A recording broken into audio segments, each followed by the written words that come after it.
तो इंद्रद्युम्न राजा रोज सेवा करते थे जगन्नाथ जी की। एक दिन जगन्नाथ जी प्रसन्न हो गए और प्रसन्न होकर के इंद्रद्युम्न राजा से बोले, कुछ मांगो, तुम्हें कुछ देना चाहता हूं। इतने में पत्नी आकर के भी बैठी तो जगन्नाथ जी बोले, तुम भी मांगो। वैसे तो ऐसा होता है कि दंपति एक वरदान मांगे, लेकिन तुम दोनों अलग अलग मांगो, जो मांगोगे सो दूंगा। इंद्रद्युम्न राजा ने नेत्र बंद करके क्या मांगा, ऐसा आश्चर्यजनक मांगा जगन्नाथ जी से। वो कहता है कि हे नाथ, ऐसी कृपा करना, मेरा वंश वर्धन ना हो, मेरा वंश बस मुझ तक ही रहे, मेरे बाद कोई हो ना। जगन्नाथ भगवान बोले, इंद्रद्युम्न राजा, ये कैसा वरदान मांग रहे हो? सब लोग अपना वंश आगे बढ़ाना चाहते, तुम कहते वंश ही ना बढ़े। इंद्रद्युम्न राजा बोला कि नाथ, मुझे भय है कि जैसा प्रेम, जैसी भक्ति मेरे चित्त में आपके प्रति है, कहीं मेरे बच्चे, उनके बच्चे या कालांतर में जाकर के उनकी पीढ़ी में अगर वो प्रेम नहीं आया तो लोग बात क्या कहेंगे, ये बिल्कुल जगन्नाथ जी से प्रेम नहीं करते। कौन है? बोले इंद्रद्युम्न राजा का वंशज है। तो मुझे बहुत पीड़ा होगी।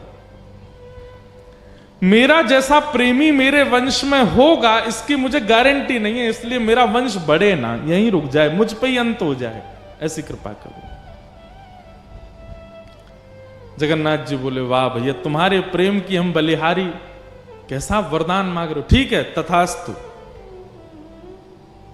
मन ही मन मांगा था, बोला था नहीं। बगल में पत्नी बैठी थी। जगन्नाथ जी ने कहा, तुम मांगो, क्या चाहिए? पत्नी ने वरदान मांगा कि मेरी जैसी भक्ति करने वाला, सेवा करने वाला आपका सेवक और हमारा एक पुत्र जन्म ले। जगन्नाथ जी सोच में पड़ गए, अब क्या करें। पति कह रहा है कि वंश आगे ना बढ़े, पत्नी कह रही है एक बालक हो जाए।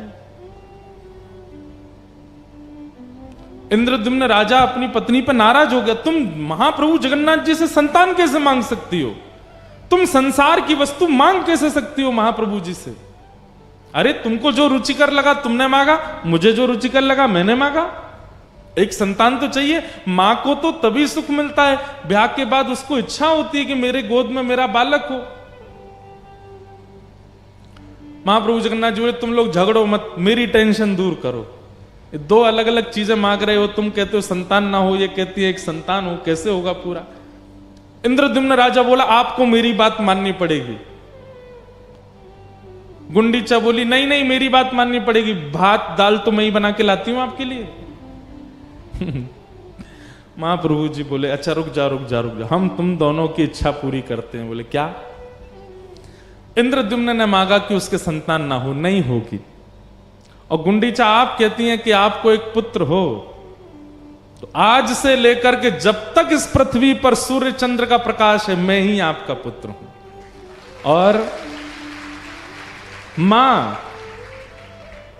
आपके मन में आ रहा होगा कि मैं तो परमात्मा हूं और मैं तो जगन्नाथ बन के बैठा हूं दुनिया को दर्शन देने के लिए, और भगवान जब दर्शन में ही व्यस्त हैं तो मां को समय कब देंगे?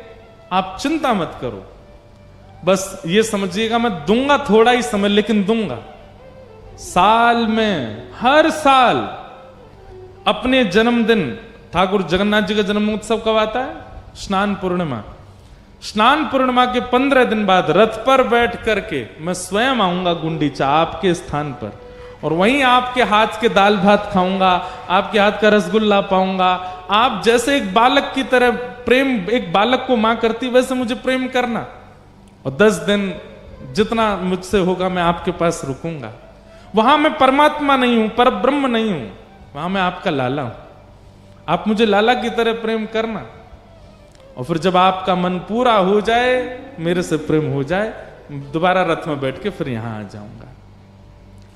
अपनी मैया से मिलने जाते हैं ठाकुर जी रथ में बैठ करके, और मुझे श्लोक याद नहीं, जगन्नाथ जी का जिस मंदिर में जगन्नाथ जी विराजते हैं उसमें दर्शन करने का फल तो है ही, लेकिन गुंडीचा में जहां ठाकुर जी रथ यात्रा के बाद जाते हैं, वहां यदि दर्शन कर लिया, उस जो जगन्नाथ जी में श्री मंदिर में जहां जगन्नाथ जी विराजते हैं उसको कहते हैं ब्रह्म वेदी, और जहां ठाकुर जी गुंडीचा में विराजते हैं उसको कहते हैं जन्म वेदी।